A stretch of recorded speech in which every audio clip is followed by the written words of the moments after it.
En el nombre del Padre, del Hijo y del Espíritu Santo. Amén. Señor Jesús, te damos gracias por el don de la vida. Te damos gracias, Señor, por permitirnos reunirnos por este medio.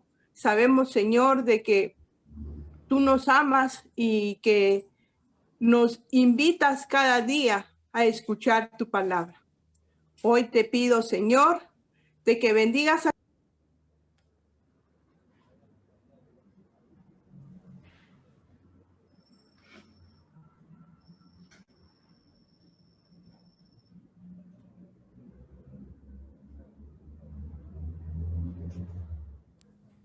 en todo momento. También te pido, Señor, por la hermana Tere, que hoy va a impartir el tema para que tú le des palabras de sabiduría. Sabemos de que ella siempre ha sido una mujer que siempre le ha gustado prepararse para poder dar y poder enseñar. Bendito y alabado sea, Señor. Hoy queremos saludarte, Señor, con esa bella oración que nos dejaste diciendo: Padre nuestro que estás en el cielo, santificado sea tu nombre. Venga a nosotros tu reino. Hágase tu voluntad, así en la tierra como en el cielo.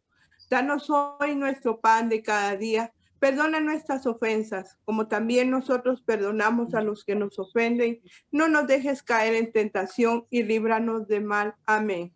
A ti, Virgencita linda, sabemos que donde estás tú está nuestro Señor Jesucristo.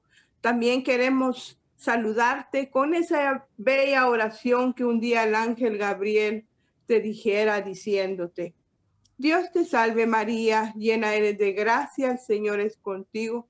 Bendita tú eres entre todas las mujeres y bendito es el fruto de tu vientre, Jesús. Santa María, Madre de Dios, ruega por nosotros pecadores, ahora y en la hora de nuestra muerte. Amén. Gloria al Padre, al Hijo y al Espíritu Santo, como era en un principio, ahora y siempre, por los siglos de los siglos. Amén. En el nombre del Padre, del Hijo y del Espíritu Santo. Amén. Amén. Buenas noches, hermanos. Buenas noches y gracias. Buenas noches. Bien, hermanos, vamos a comenzar entonces en este momento. Compartir ahí. Y ahora me voy aquí.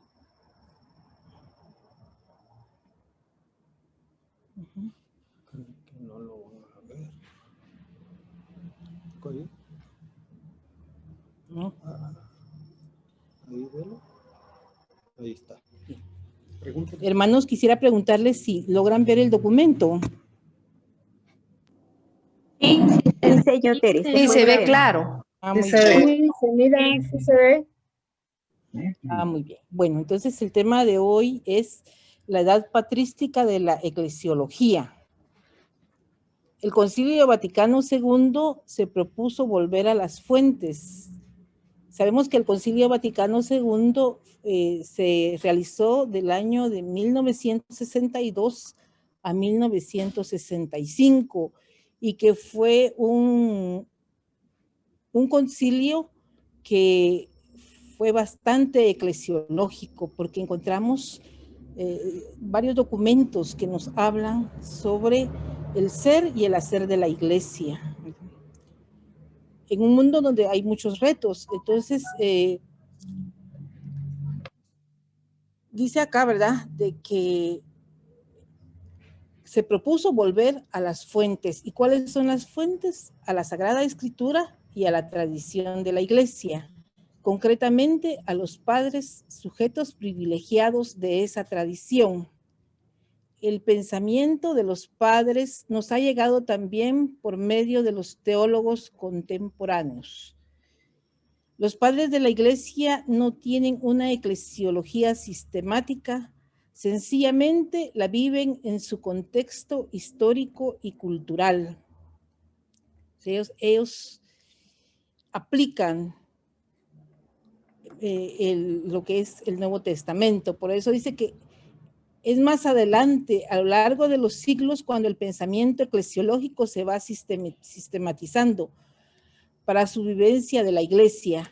Los padres beben de la teología del Nuevo Testamento y la aplican a las cuestiones de su época con gran pedagogía, muchas veces de modo fuertemente simbólico y espiritual. En los textos de los padres de los 3 primeros siglos, la iglesia aparece como comunión de vida divina y a la vez como asamblea visible en torno a la Eucaristía y al obispo. Según la gran patrística o edad de oro de la patrística griega, siglos IV y V, por la encarnación, Cristo ha asumido a todos los hombres y a todo el hombre. San Agustín subraya los aspectos interiores y espirituales de la iglesia, pero sin descuidar sus aspectos visibles. Entonces, los padres de la iglesia, ellos vivieron en los primeros siglos del cristianismo. Y mucho se enfatiza aquí la patrística griega de los siglos IV y V, ya de la era cristiana. Luego, el sumario, ¿verdad? O sea, ¿qué es lo que vamos a tratar de ver en esta hora? Los padres de los 3 primeros siglos: San Clemente Romano, San Ignacio de Antioquía, San Irineo de León, Tertuliano, Orígenes y San Cipriano. Luego tendremos la gran patrística o edad de oro de la patrística griega, siglos IV y V. Una visión global, los autores más importantes para la eclesiología: San Atanasio, San Gregorio de Niza, San Cirilo de Alejandría, San Hilario. En el número 3 sería la doctrina eclesiológica de San Agustín y su influencia posterior. San Agustín, que nos habla del Cristo total y el Espíritu Santo como el alma de la iglesia, la estructura sacramental de la iglesia comunión de los santos, la iglesia como una unidad católica. Después de San Agustín, San León Magno, San Gregorio Magno.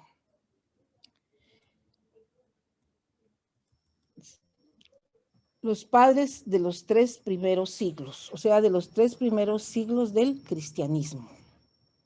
Sabemos nosotros que Jesucristo parte la historia en un antes y en un después, y la iglesia nace por el querer de Cristo, como veíamos en el último tema que el Padre nos impartió el día sábado. Es Jesucristo mismo quien la funda. Entonces, en estos siglos, cuando la iglesia comienza como a hacer vida el evangelio que Él nos ha dejado.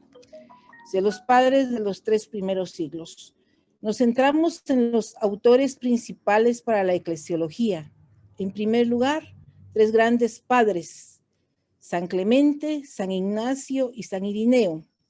En segundo lugar, nos referimos en conjunto a otras 3 figuras: Tertuliano, Orígenes y San Cipriano. Yo me imagino que ustedes, cuando han leído el Catecismo de la Iglesia Católica, han encontrado estos nombres, porque mucho se hace alusión en algunos temas que toca el Catecismo de la Iglesia a la enseñanza de estos padres de la Iglesia. Bien. San Clemente Romano, carta a los Corintios, dice, o sea, él fundamenta bastante su enseñanza aquí. Es el tercer sucesor de San Pedro. San Clemente escribe para poner fin a disputas entre los presbíteros de Corinto tras la persecución de Domiciano. Es un testimonio temprano del ejercicio del primado romano y su solicitud por las iglesias. Hay 3 puntos importantes a tener en cuenta. ¿De qué nos está hablando? Nos está diciendo de que en Corinto hay problemas entre los presbíteros. Sabemos nosotros que Corinto era una ciudad, un puerto griego. Y es época de persecución. La iglesia es martirizada incluso en estos siglos, y en este caso se nos habla de Domiciano, que es un emperador romano. Entonces, ¿cuáles son los puntos de los que se van a tomar en cuenta de San Clemente Romano? La iglesia, misterio de paz y de unidad. Para confesar un solo Dios Padre, Hijo y Espíritu Santo, y tener una sola vocación, de ahí la responsabilidad de guardar la paz y la unidad. Usa 3 analogías: la creación, el cuerpo humano y las legiones romanas. Estas analogías es para explicar cómo comparar algo que es conocido con cómo podemos guardar la paz y la unidad, y en este caso con los presbíteros de Corinto. B. La jerarquía y el primado romano. Los pastores de la iglesia no son funcionarios, sino que tienen el sacerdocio instituido por Cristo. Por tanto, han de vivir especialmente la humildad y la caridad. Es la primera vez que aparece en ámbito cristiano la distinción entre laicos y jerarquía en complementariedad orgánica y funcional. Pide que se rece por las autoridades. Como vemos aquí, hermanos, pone de relieve muchos puntos que hoy todavía nosotros los seguimos poniendo en práctica, que la iglesia nos llama a ponerlos en práctica. Quisiera saber si se está escuchando y se está viendo bien el texto. ¿Sí? Sí, está bien, está bien. Muy bien. Sí, señor, sí. Muy bien. Luego en el punto C dice la sucesión en el oficio apostólico. Los apóstoles establecieron colaboradores en su ministerio con el encargo de que al morir ellos dejaran a otros varones probados al cargo de ese ministerio. Los obispos son sucesores de los apóstoles para pastorear la grey cristiana, como maestros de doctrina, sacerdotes del culto sagrado y ministros de gobierno. O sea, aquí se nos habla de la sucesión apostólica. Sabemos nosotros que eso es lo que, si algo nosotros tenemos de grande en la iglesia, es esa sucesión que se ha venido desde Jesucristo hasta nuestros días. La sucesión apostólica que nos tenemos en nuestra iglesia. Luego vamos con San Ignacio de Antioquía.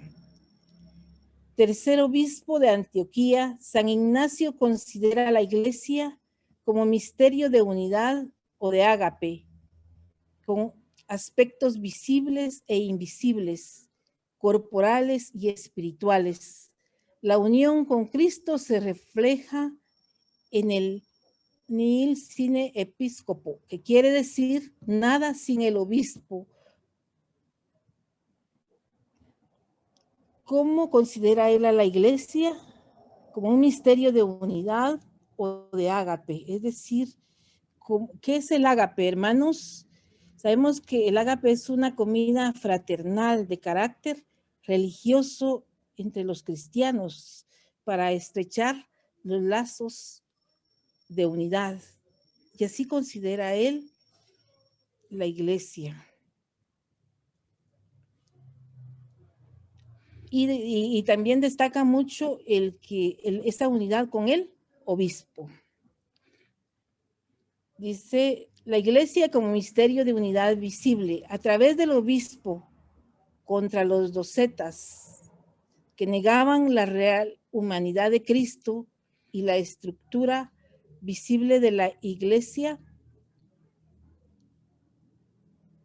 Entonces la iglesia es visible y también es espiritual, y en este caso él enfatiza la unidad visible, porque no es La iglesia no es algo aparente, sino que está fundada en la humanidad de Cristo y hay una estructura visible en la iglesia, ¿verdad? B, la iglesia como misterio de unidad invisible. Pues Cristo es el visible, de ahí que proponga la unión de los presbíteros con el obispo, como las cuerdas de la lira, para estar unidos con Cristo, a quien compara con el capitán. Es el primero que usa la palabra católica universal y dice que la Iglesia de Roma preside en la caridad. Vincula la comunión a la misión de proclamar el Evangelio. Luego vamos a San Irineo de León. San Irineo es considerado el fundador de la teología cristiana de Occidente. Afrontó la persecución de Marco Aurelio y luchó contra los gnósticos. En su obra pueden encontrarse dos conceptos importantes para la eclesiología. A. Recapitulación. La iglesia es instrumento y plenitud de recapitulación.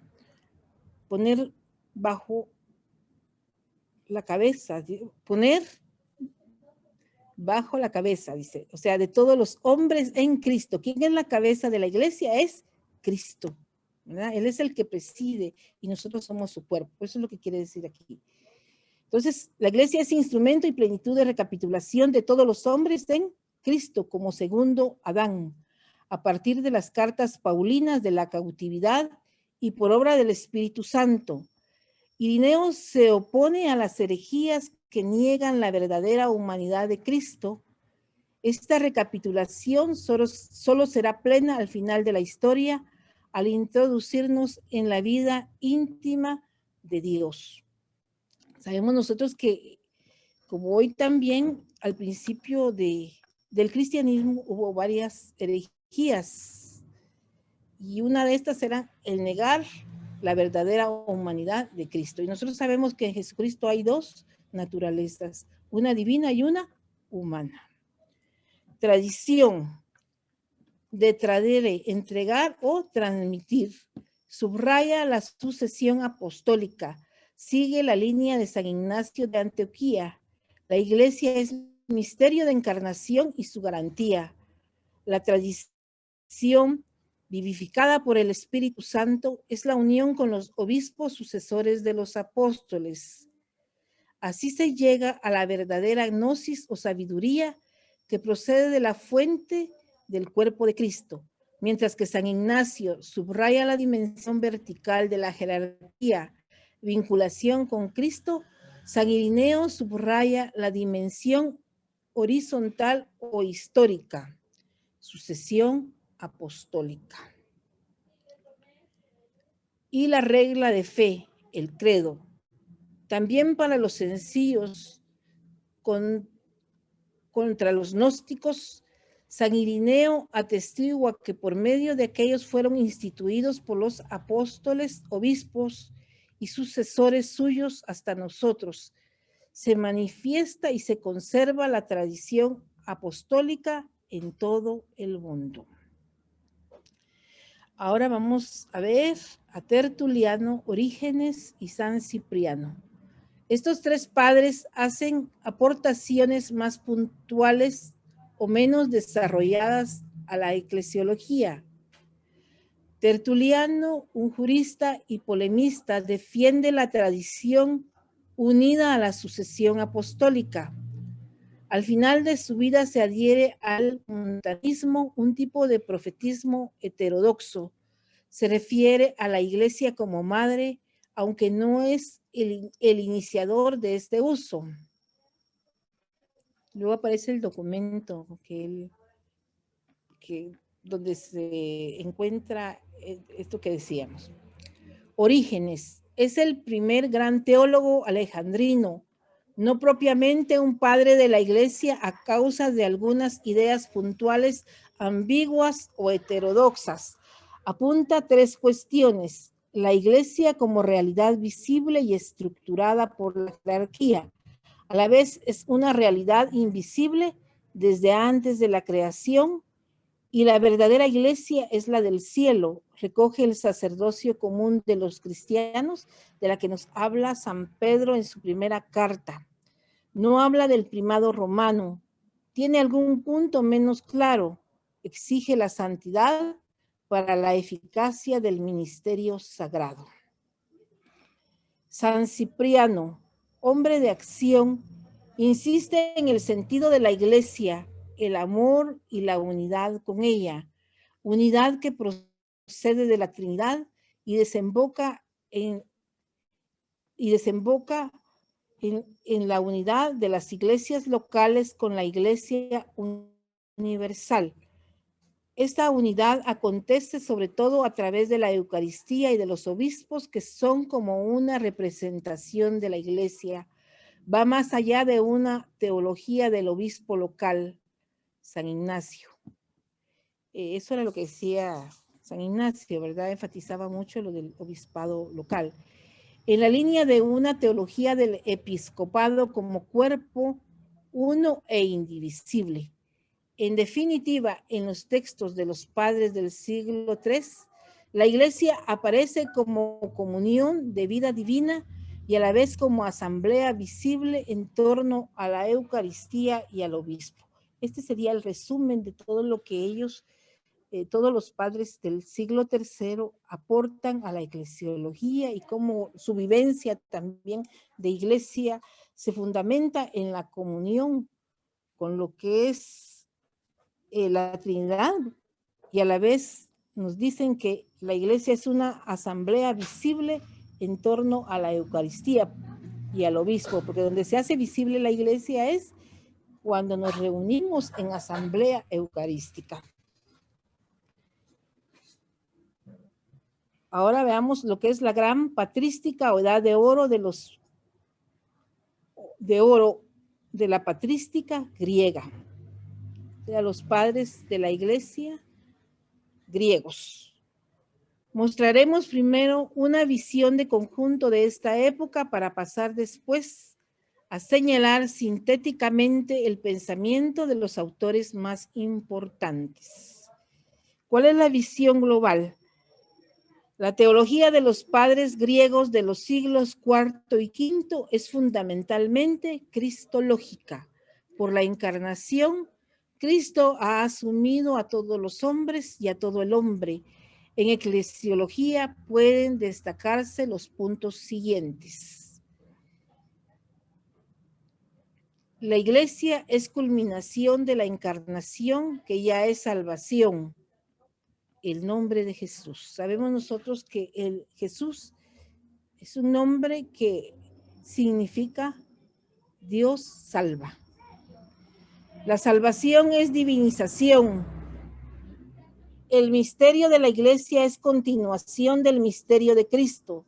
Dios quiere que todos se salven y lleguen al conocimiento de la verdad a través de la iglesia. La iglesia es culminación de la encarnación, ¿verdad? Decíamos, y luego en vez dice, el principio de esa divinización es el Espíritu Santo, porque nos comunica la vida que el Padre nos da en Cristo, y eso mismo es la iglesia, ser, pensar y actuar como Cristo, siendo sus miembros.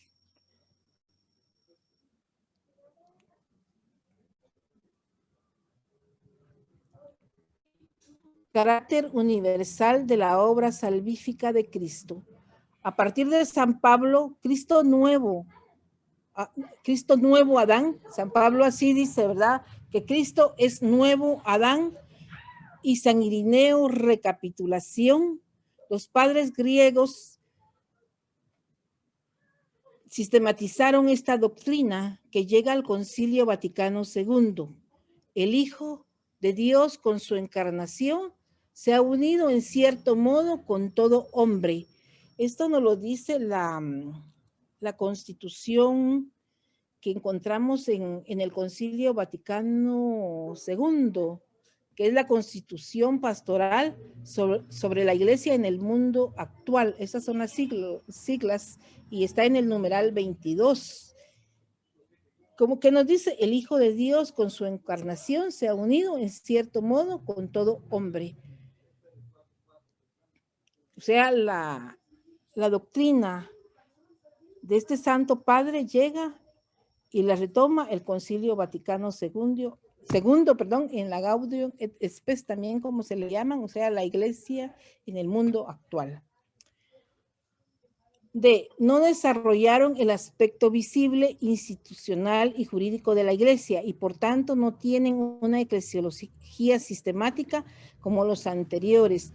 Fueron más testigos que teólogos y dentro de su reflexión desarrollaron más la importancia de la Eucaristía que la de la jerarquía. O sea que ellos le dan mucha importancia al vivir, al vivir la Eucaristía.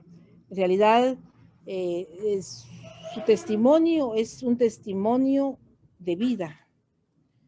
Ellos no hicieron tanto teología en escribir, sino que más que todo es vivencial, por eso dice que es testimonial.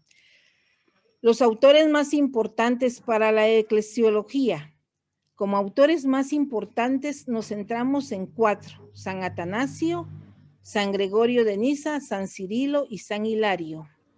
San Atanasio, que vivió en el año 373, defendió la divinidad de Cristo en el Concilio de Nicea en el año 325.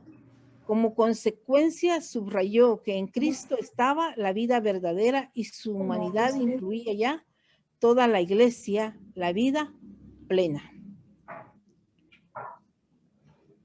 San Gregorio de Niza, él vivió en el año 394. Fue un genio especulativo. Según el Génesis, Dios crea la naturaleza humana, el hombre universal, a imagen y semejanza suya. En la encarnación, el Verbo asume inmediatamente una naturaleza humana, pero inmediatamente toda la naturaleza humana en todas sus etapas. Cristo resucitado es el primer fruto de la naturaleza humana, redimida y divinizada. San Cirilo de Alejandría defendió la fe en la controversia con Nestorio. Los nestorios negaban en Cristo la unidad de su persona en 2 naturalezas. Al afirmar la divinización en Cristo por el Espíritu, señala implícitamente la dimensión eclesial, subrayando el papel de la Eucaristía y el Espíritu Santo, que reúne en sí los espíritus humanos, haciéndolos uno. Luego entramos a San Hilario, que año 367, fue un padre occidental que fue desterrado en Oriente, el Atanasio de Occidente, le dicen. En su pensamiento eclesiológico destacan 2 puntos. Toda la humanidad está incluida en Cristo, como una ciudad incluye a los hombres y como un sacramento de nosotros en Cristo y de Cristo en nosotros. Es especialmente en la Eucaristía donde hacemos propia la encarnación de Cristo, tomando su carne y su divinidad.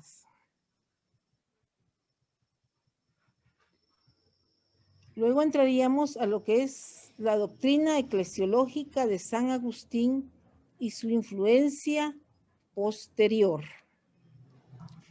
No sé si ustedes quieren hacer algún comentario, hermanos, con lo que, aunque vamos un poquito tal vez rápido, con los santos padres de los que pues el padre de alguna manera tomó de las ideas importantes para la eclesiología.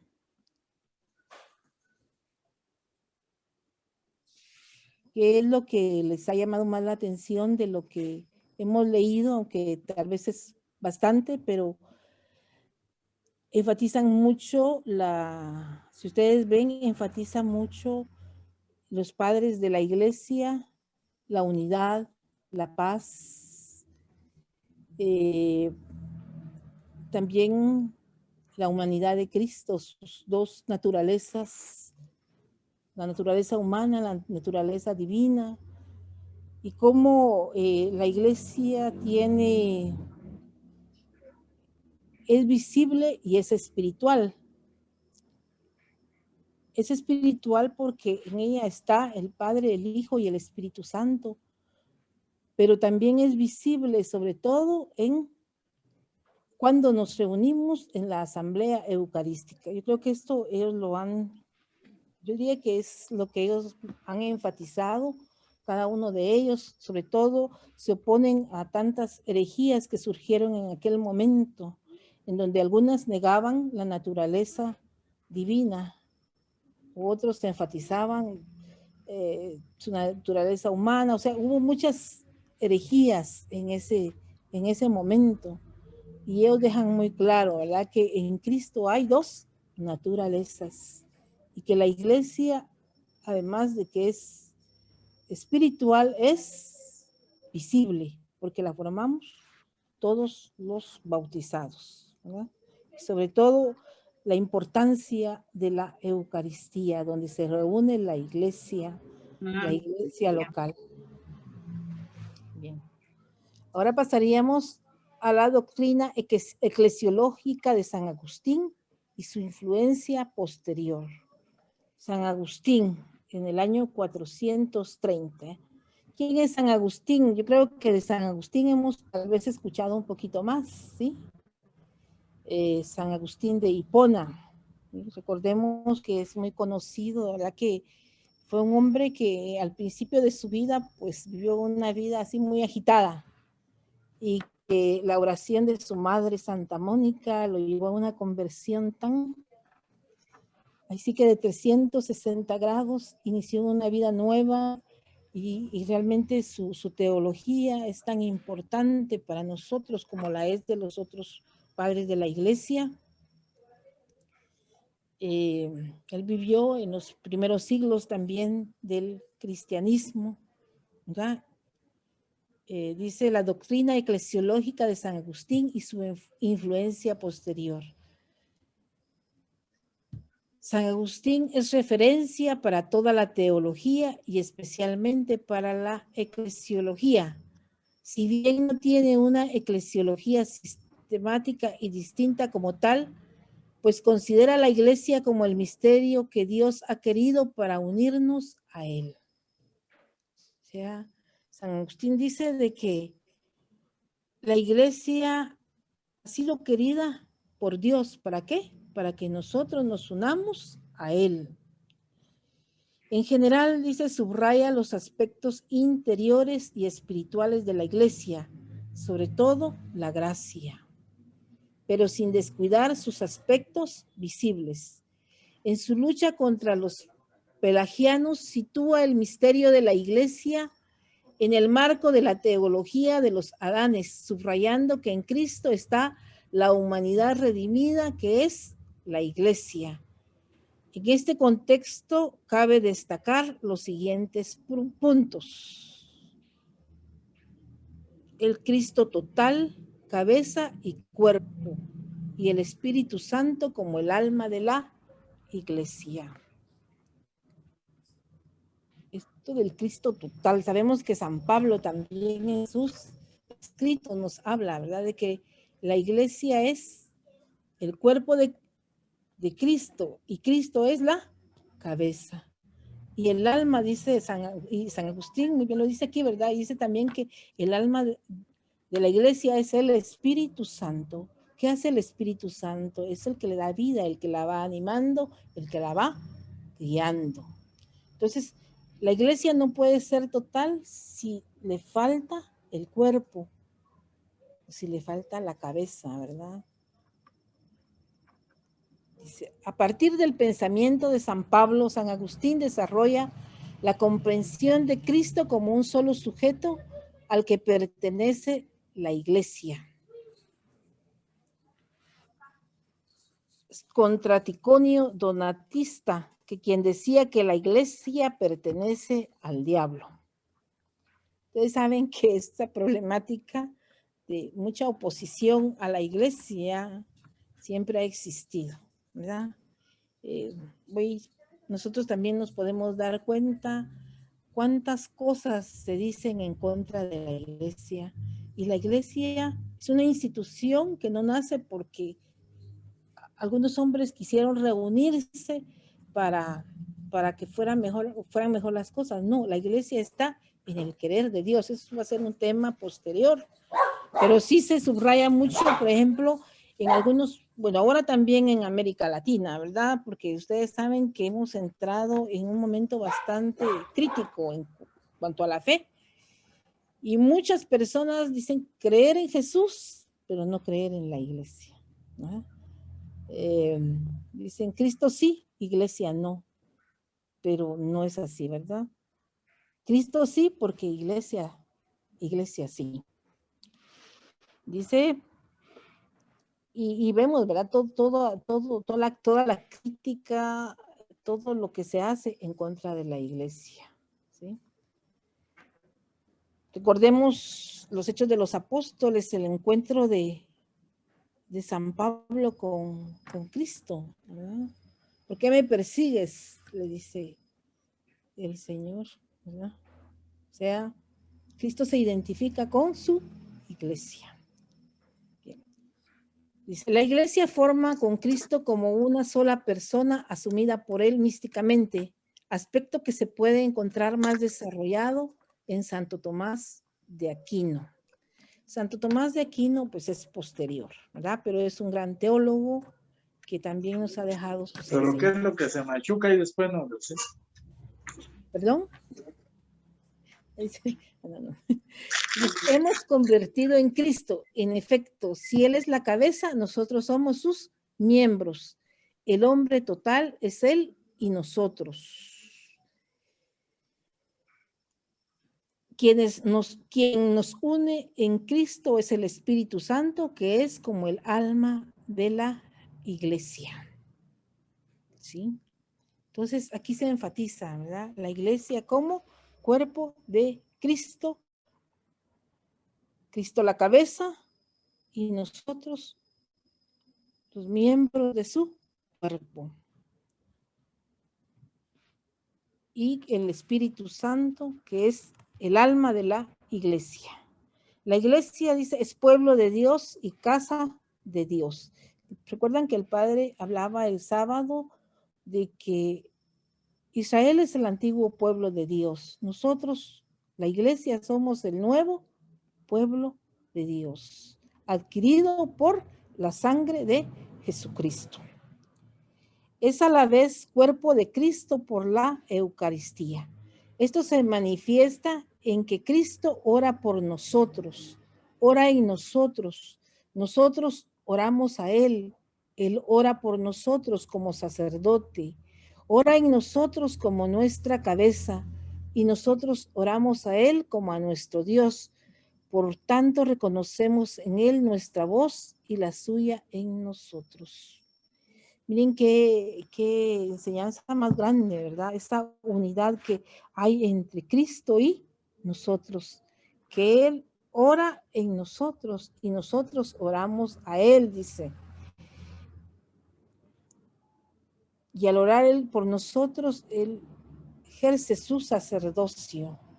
Pero también esa unidad, ¿verdad? Que es tan grande entre Él y nosotros. La estructura sacramental de la iglesia.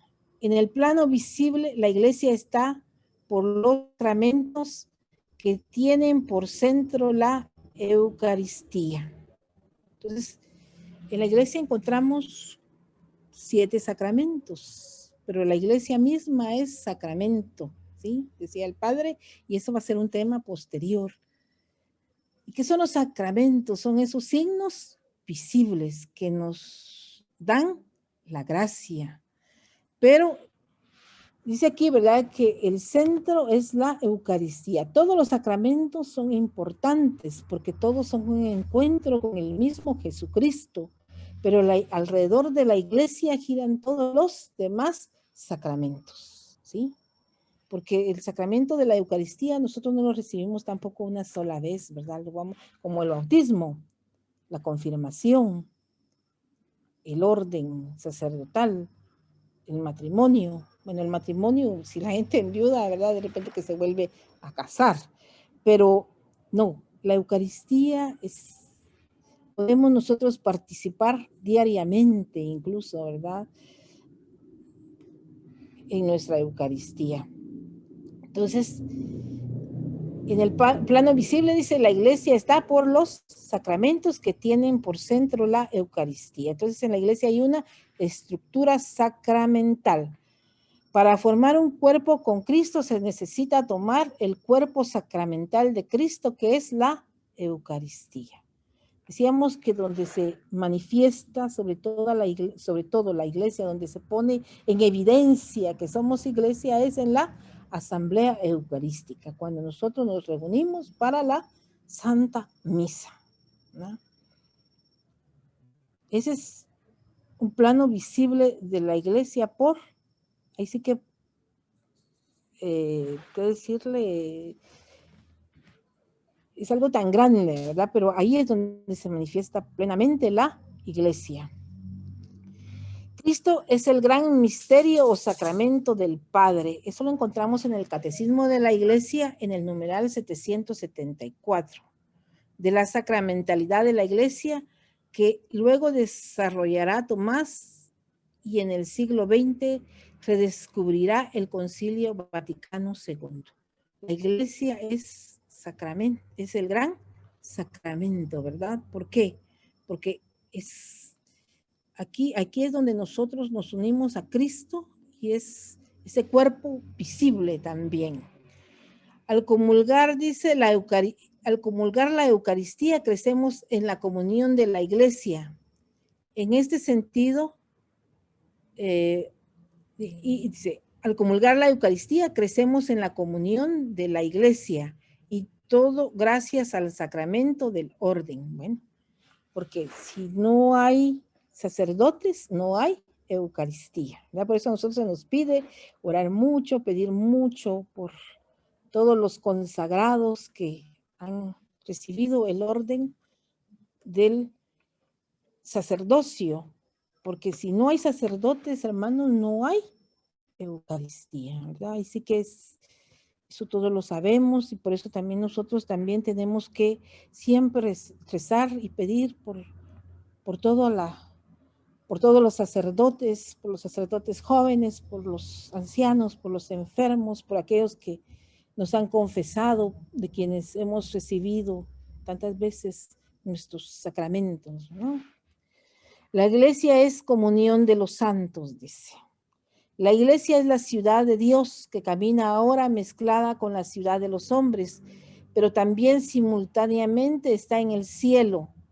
Dos etapas, celeste y peregrina. Sabemos de que la iglesia está formada por la iglesia peregrina, la iglesia triunfante y la iglesia purgante, decimos, ¿verdad? Porque la iglesia que está en el purgatorio, que también estamos nosotros llamados a pedir por ella, ¿verdad? Pero aquí se nos habla sobre todo de la iglesia celeste y la iglesia peregrina. ¿Quiénes forman la iglesia peregrina? Nosotros, ¿verdad? La iglesia celeste es aquellos que ya gozan de la presencia de Dios. Entonces, aquí la compara como, San Agustín compara la iglesia como la ciudad de Dios. Le da el nombre de comunión de los santos por ser comunión de las cosas santas. La iglesia es santa, así decimos nosotros en el credo, ¿verdad? Es una santa, católica y apostólica. ¿Por qué santa? Porque santo es su fundador, pero santo es lo que hay en ella, porque ahí encontramos a Cristo mismo. Dice que la iglesia es una comunión mixta. Acoge a justos y pecadores. Comunión de sacramentos y comunión jerárquica. Esto lo decía él contra estos donatistas. Y es cierto, ¿verdad? En la iglesia no solo van los santos, ¿verdad? Vamos también los que somos pecadores. Entonces es una comunión mixta. Y hay una comunión de sacramentos, dice, una comunión jerárquica. Ahí estamos también los que han sido ordenados y forman parte de la jerarquía, pero también nosotros que somos los laicos, todos los bautizados. Dice, la iglesia es la unitas católica, es decir, la unidad universal y no una comunidad de salvados aparte, como sostenía la secta de los donatistas. Entonces, San Agustín también habla de la iglesia como unidad universal y no como una comunidad aparte, ¿verdad? Jesús, esto nos lo enseña muy bien, ¿verdad? Jesús, Él acoge también a los pecadores, ¿verdad? Él llama a todos a entrar a su reino, a entrar en comunión con Él. En resumen, para San Agustín, la iglesia, especialmente el Cristo total al que accedemos por medio de una estructura sacramental visible para llegar a la comunión de los santos, que en su fase peregrinante es mixta, y además de ser comunión de sacramentos, es comunión jerárquica y unidad universal. Otros aspectos de la eclesiología de San Agustín irán apareciendo más adelante. ¿Cómo accedemos nosotros a la iglesia, al Cristo total? A través de los sacramentos, ¿verdad? Para llegar luego a la comunión de los santos, dice, ¿verdad? La iglesia es una comunidad también que mixta, ¿sí? Y también es una unidad universal. Después de San Agustín, encontramos a San León Magno, año 461. Fundamenta la iglesia en su ser esposa del único Cristo. Esa unidad debe manifestarse en la unidad de la fe, la concordia de los presbíteros y el reconocimiento del primado romano. Una sola fe, dirá San Pablo, ¿verdad? Esa armonía que debe haber entre los presbíteros. ¿Quiénes son los presbíteros? Los que han sido llamados al orden sacerdotal. Y también el reconocimiento de la iglesia, del Papa, ¿verdad? Del obispo de Roma. Reconoce la autoridad colegial de los obispos en dependencia del sucesor de Pedro, que es su cabeza. Entonces, el colegio de todos los obispos del mundo en unidad con el Santo Padre. Como San León, los papas del siglo V conciben el primado como la presidencia de una comunión única, universal y colegial, con el oficio de confirmar a los cristianos en la fe. Sabemos nosotros que el Papa, el Señor lo dejó para confirmarnos en la fe y juntamente a él, al colegio de todos los obispos. El pensamiento eclesiológico de San Gregorio Magno se inspira en San Agustín. Aquí entramos a otro santo, ¿verdad? San Gregorio Magno. San Gregorio Magno tiene también mucha relevancia en lo que es la liturgia, el canto gregoriano. Señala la prerrogativa primacial de la Iglesia de Roma. Compara la Iglesia universal a la viña del Creador, en la que todos trabajan como obreros desde Abel hasta el final de la historia. Entonces, para San Gregorio Magno, la Iglesia de Roma hay una primacía, ¿verdad? De la Iglesia de Roma, como señalaba también anteriormente San León Magno. Y también dice que la iglesia es esa viña. ¿Qué es una viña? Una viña es una plantación de parras, donde la parra es una planta que nos da la vid, ¿verdad? Y estamos todos llamados a trabajar en ella, pero trabajar a través de la historia. Por eso aquí habla de Abel hasta el final de la historia, ¿verdad? Entonces, todos estamos llamados a trabajar en ella.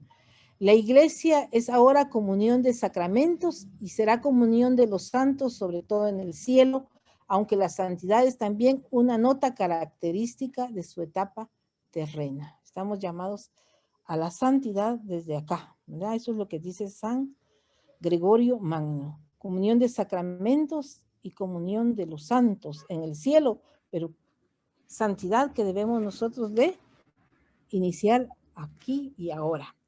Relaciona la iglesia con la Trinidad, con Dios Padre como fuente primera, con la encarnación de Cristo como fundamento y fuente de su vida, con el Espíritu Santo, principio de la divinización del cristiano. En la iglesia se realiza el crecimiento de la vida cristiana, en la unidad de la fe y en la diversidad de los ministerios y carismas. También relaciona la iglesia con la Trinidad, ¿verdad? La fuente primera, dice él, es el Padre. Eso sabemos nosotros, ¿verdad? Que él es, el Padre es el creador.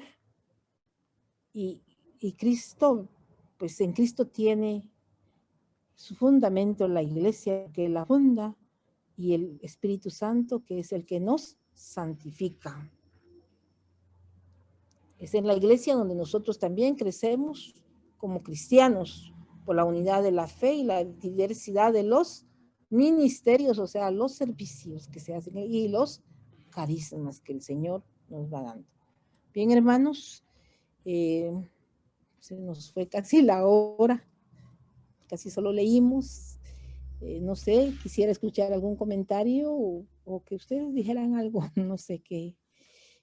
Si, imagino que tal vez hay varias dudas, pero como vemos, son muchos los padres de la iglesia que en esta noche se citaron, todos ellos muy importantes porque, como decíamos anteriormente y como decía en uno de los resúmenes, ellos pues hablan de ese cuerpo místico, que es la iglesia donde Cristo es la cabeza.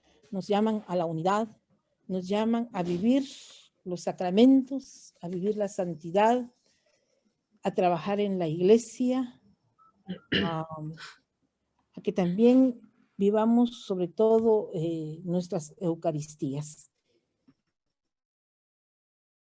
O sea, ellos ponen las bases para la eclesiología que más tarde se va a ir desarrollando, porque aunque tal vez muchos de ellos no hicieron tratados directamente de eclesiología, sí dejaron las bases para una eclesiología que aún hoy nosotros pues a la iglesia nos la sigue enseñando y que nosotros debemos con la ayuda de Dios pues seguirla viviendo.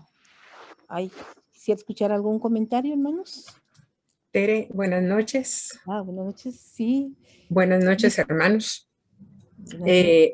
Tere, muchísimas gracias por hacer este súper resumen, diría yo, de un tema que es tan profundo y tan valioso. Creo que nos queda claro que donde nos dice que todos estamos incluidos en Cristo como humanidad.